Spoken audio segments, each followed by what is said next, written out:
Halo semuanya, perkenalkan saya Nurul, salah satu CSO dari PT Amanah Garment Internasional.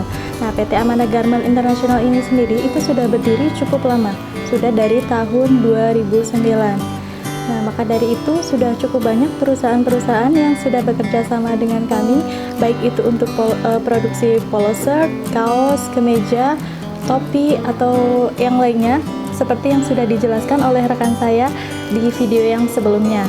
Nah, di video kali ini saya akan membahas tentang sablon. Tapi sebelum saya memulai video kali ini, saya ingin meminta bantuan teman-teman untuk bantu mensupport channel YouTube kami dengan cara subscribe tombol di bawah ini dan jangan lupa nyalakan lonceng notifikasinya. Di sini sepemahaman saya itu kalau sablon itu ada dua jenis, yaitu sablon dari water based dan juga oil based. Nah, water based itu biasanya bahan dasarnya itu dari air. Nah, kalau oil based itu biasanya dari minyak. Nah, yang pertama itu saya mau bahas dulu yang water based. Nah, water based itu yang pertama saya ada contoh itu sablon rubber. Untuk yang di sablon rubber ini saya yakin kalau beberapa di antara kalian pasti sudah banyak yang tahu tentang sablon rubber ini, terutama untuk contohnya seperti konveksi, clothing, atau vendor, itu pasti biasanya sering menggunakan sablon rubber ini. Tidak terkecuali di Amanah Garment sendiri, ini juga banyak produksi kaosnya itu yang menggunakan sablon rubber. Dikarenakan sablon rubber ini harganya cukup murah, tapi kalian tidak perlu khawatir, meskipun harganya murah, belum tentu kualitasnya juga kurang bagus begitu. Untuk yang di water based ini, saya yakin kalian sudah banyak yang mengetahui tentang sablon rubber, terutama untuk yang konveksi, vendor, ataupun clothing begitu. Biasanya sering digunakan untuk konveksi yang sedang merintis. Kenapa? Karena sablon rubber ini harga tintanya itu masih terhitung murah. Nah, meskipun begitu, apakah kualitasnya sablon rubber ini jelek? Tentu saja tidak. Kenapa? Karena meskipun harga tintanya murah, asalkan dikerjakan dengan baik, pasti hasilnya juga akan bagus begitu, meskipun harga tintanya itu murah. Sablon rubber ini sendiri kualitasnya juga lumayan awet, dan juga kalau sablon rubber ini hasilnya nanti sedikit lebih timbul begitu. Untuk kalian yang punya kaos dengan sablon rubber, itu ketika kalian mau menyetrika, itu kaosnya itu harus dalam kondisi terbalik. Begitu juga saat kalian mencuci, itu usahakan kaosnya dalam keadaan terbalik begitu. Nah, untuk mencucinya pun sebaiknya tidak menggunakan mesin cuci, karena lebih disarankan lebih baik dicuci secara manual. Itu akan lebih baik karena untuk menjaga kualitas dari sablon rubber tersebut. Untuk contoh sablon rubbernya itu bisa kalian lihat di sini seperti ini contohnya.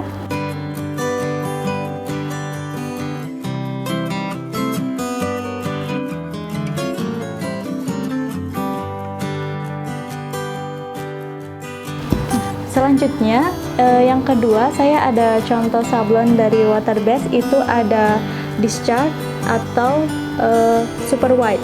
Untuk sablon discharge ini sendiri biasanya lebih cocok digunakan untuk baju yang berwarna dasar gelap seperti hitam.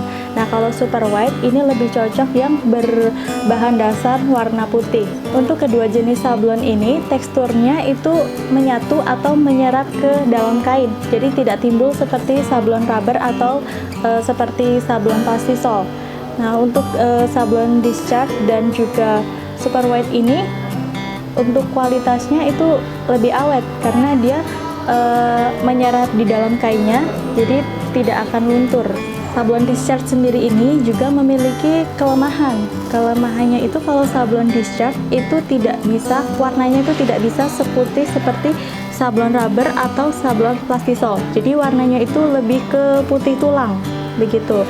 Nah, selain itu untuk sablon discharge ini juga untuk warnanya itu bisa turun 2-3 grade dari file asli yang kalian berikan, jadi tidak bisa sama persis begitu.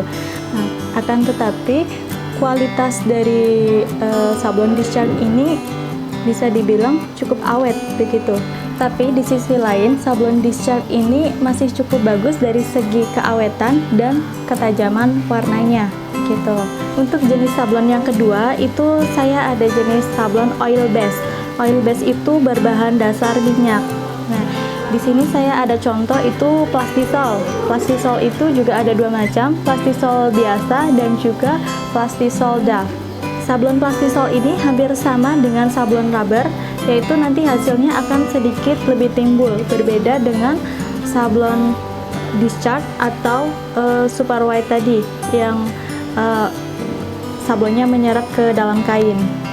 Untuk sablon plastisol ini sendiri juga sudah termasuk sablon berstandar internasional, sehingga sablon plastisol ini bisa juga disebut sebagai sablon yang terbaik. Untuk sablon plastisol ini biasanya sangat cocok digunakan untuk desain yang terbilang rumit, yang harus menonjolkan detail dari desainnya tersebut.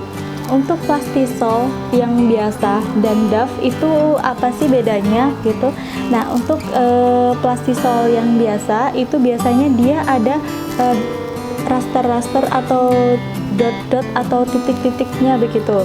Nah, kalau yang plastisol yang DAF itu biasanya setelah di finishing itu di atas sablon itu misal diberikan kertas HVS atau plastik astral begitu, nanti dipres. Nah, setelah dipres itu nanti hasilnya itu akan halus atau bisa glossy begitu. Sablon plastisol ini sendiri itu sebenarnya hampir mirip dengan sablon rubber. Cuman kalau sablon plastisol ini untuk keawetannya dia lebih awet daripada sablon rubber, dan juga untuk perawatannya sendiri untuk sablon plastisol ini sebenarnya sama sih dengan sablon rubber. Jadi kalau memang mau menyetrika itu harus bajunya itu harus posisi dibalik dulu, atau kalau saat mencuci itu juga harus posisi terbalik dan sebaiknya dicuci dengan manual gitu. Kalau untuk perawatannya sih sama. Dari ketiga sablon tersebut, dari segi harga siapa sih yang paling mahal? Nah, untuk dari ketiga sablon tersebut yang paling mahal itu adalah sablon plastisol. Kenapa sablon plastisol mahal? Karena dia bahan dasarnya itu dari oil base. Oil base itu bahannya lebih mahal daripada yang water base, sehingga harga sablon plastisol itu bisa dibilang lebih mahal. Selanjutnya kalau dari ketiga bahan tersebut siapa sih sablon apa sih yang paling awet? Nah, kalau untuk sablon yang paling awet itu kalau menurut saya itu yang sablon discharge atau super white. Kenapa? Karena sablon discharge ini sablonnya itu menyerap ke dalam kain. Jadi untuk ketahanannya itu akan lebih lama dibandingkan sablon plastisol atau yang sablon rubbernya. Berikutnya, kalau dari ketiga sablon tersebut itu bagus yang mana sih? Jadi kalau ditanya bagus yang mana itu tergantung ya, tergantung desainnya. Jadi kalau misalnya kalau sablon discharge itu dia kan lebih cocok untuk yang berbahan dasar hitam atau gelap. Sedangkan kalau yang super white itu biasanya kan lebih cocok untuk yang berbahan dasar terang seperti misalnya putih. Jadi kalau misalnya kalian ada desain, kalian pengen produksi tapi kalian tidak tahu bahannya yang kira-kira yang cocok untuk desain sablonnya cocok untuk desain kalian itu apa, kalian bisa tanyakan langsung ke kami, salah satu CSO dari PT Amanah Garment Internasional. Nanti kami bisa bantu tentukan kira-kira sablon apa sih yang cocok untuk desain kalian. Dan untuk kalian misalnya pengen tahu atau pengen lihat hasil produksi kami yang sudah diproduksi sebelumnya, kalian bisa cek saja di Instagram kami, itu ada di Instagram Amanah Garment tanpa spasi. Nanti kami akan cantumkan di deskripsi di bawah ini. Terima kasih untuk kalian yang sudah menonton video ini. Semoga video ini bisa bermanfaat untuk kalian.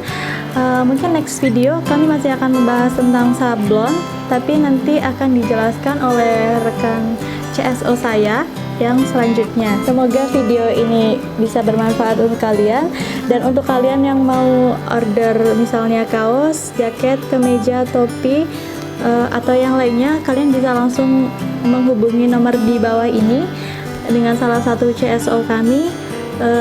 Sampai jumpa di video selanjutnya.